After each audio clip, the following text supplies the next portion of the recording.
थई मने अतिशयकारी दोषो प्रजाळी सगळा तव नाम चापो मां पाहि ओं भगवती भवदुःख कापो खाली न कोई स्थळ छे बिन आप धारो ब्रह्मांड माणु अणु मही वास तारो शक्ति न माप गणा अगणित मापो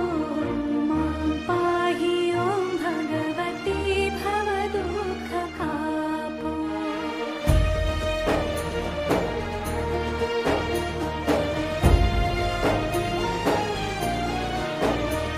पापे प्रपंच करवा बधिवाते पूरो खोटो खरो भगवती पण हूँ तमारो जाड्यांधकार दूर करी सद्बुद्धि आपो मां पाहि ओं भगवती भवदुःख कापो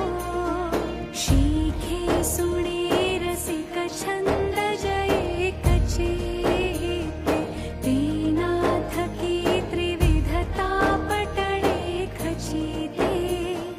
वाधे विशेष वळी अंबतणा प्रतापो मां पाहि ओं भगवती भवदुःख कापो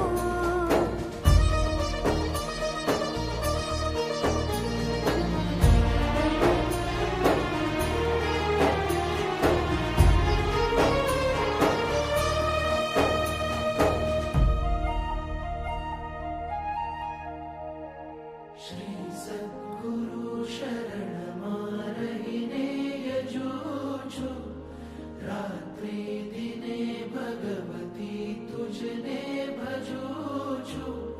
सद्भक्त सेवक तणा परिताप कापो मां पाहि ओं भगवती भवदुःख कापो अंतर विषय अधिक उर्मिथता भवानी गाओ स्तुति तव बळे नविले मृडाणी संसार